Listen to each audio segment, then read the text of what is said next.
Halo, perkenalkan nama saya Bima Sultan Senari dengan NIM 5200411120. Saya dari Universitas Teknologi Yogyakarta dengan prodi Teknik Informatika. Sini saya akan berbicara sedikit tentang pengenalan mobil augmented reality. Ya, ini adalah salah satu gambar game yang menggunakan teknologi AR. Ini adalah game Pokemon Go. Game ini sempat viral pada beberapa tahun yang lalu dan dimainkan oleh banyak kaum, mulai dari anak muda, anak kecil, hingga yang dewasa. Game ini dimainkan dengan cara smartphone pengguna ini ditujukan atau diarahkan ke seluruh posisi sudut lingkungan untuk mencari item game yang telah tersedia. Kita next. Pengertian dari augmented reality. Augmented reality adalah teknologi yang menggabungkan benda maya dua dimensi ataupun tiga dimensi ke dalam sebuah lingkungan nyata, lalu memproyeksikan benda-benda maya tersebut secara realitas dalam bentuk nyata atau waktu yang nyata. Ya, maksud dari pengertian tersebut adalah bahwa AR dapat ditampilkan di berbagai perangkat seperti handphone, kacamata khusus, kamera, layar, webcam, dan sebagainya. Perangkat-perangkat tersebut akan berfungsi sebagai output device. Mengapa output device? Karena akan menampilkan sebuah informasi berupa bentuk video, gambar animasi, dan model tiga dimensi maupun dua dimensi yang perlu digunakan. Augmented reality memiliki beberapa komponen pendukung yang sangat penting. Salah satunya yaitu kamera dan sensor. Ini adalah salah satu item yang paling penting. Mengapa paling penting? Karena kamera dan sensor digunakan untuk mengumpulkan data informasi dengan pengguna dan mengirimkannya untuk diproses.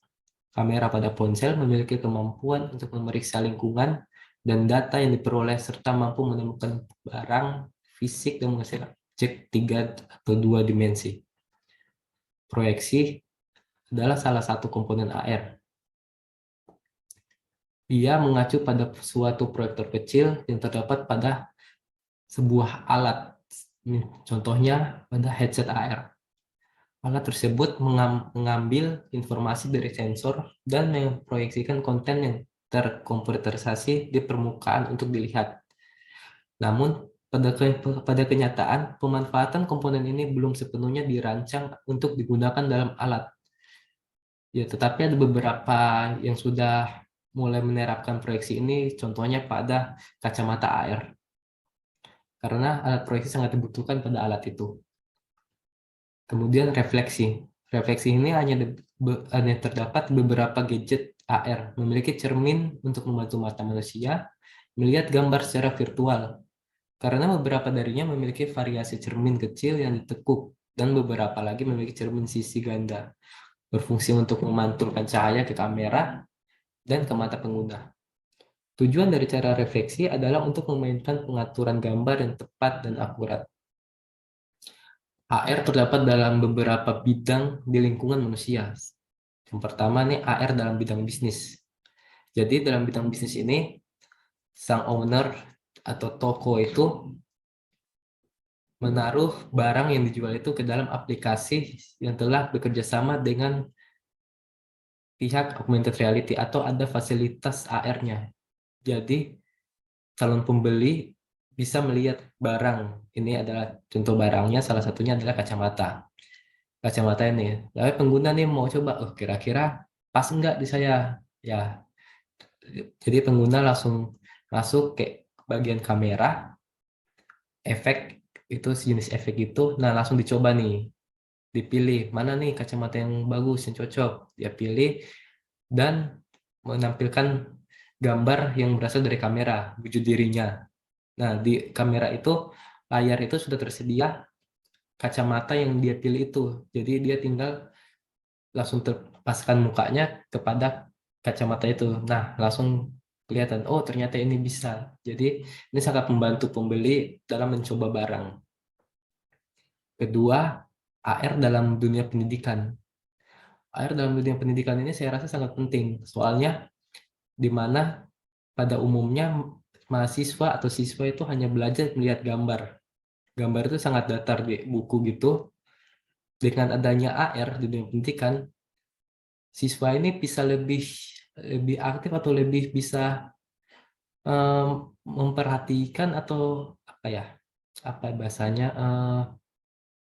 lebih detail dalam mencari informasi pada gambar itu, mengamati lebih detail. Jadi dengan smartphone-nya ia mengarahkan gambar itu, dicari nih, oh gambar apa ini, adalah gambar suatu alat.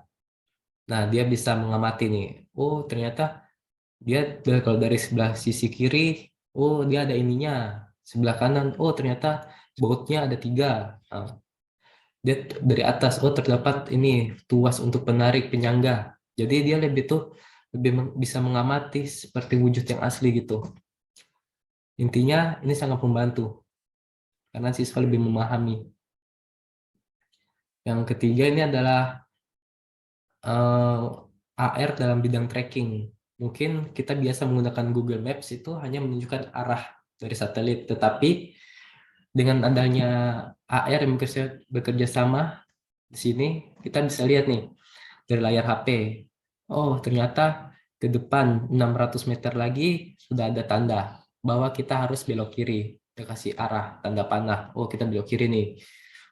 Di depan lagi, misalkan ada kemacetan, dia sudah langsung ada tulisan keluar, hati-hati di depan ada macet, kayak gitu. Jika kita udah sampai ke tempat tujuan, misalnya kayak resto, langsung jika resto itu nggak menampilkan spanduk atau banner, kita sudah tahu dari layar HP itu kita kelihatan, oh ternyata udah sampai nih di sandwich, rumah makan sandwich ini. Kita bisa buka juga di situ, ada gambarnya. Oh ternyata di sini nih sandwichnya kayak gini, dapat minumnya kopi. Nah kayak gitu. Nah AR ini sebenarnya masih banyak loh bidangnya. Dia bisa di bidang properti, fashion, AR juga itu untuk lensa itu ada.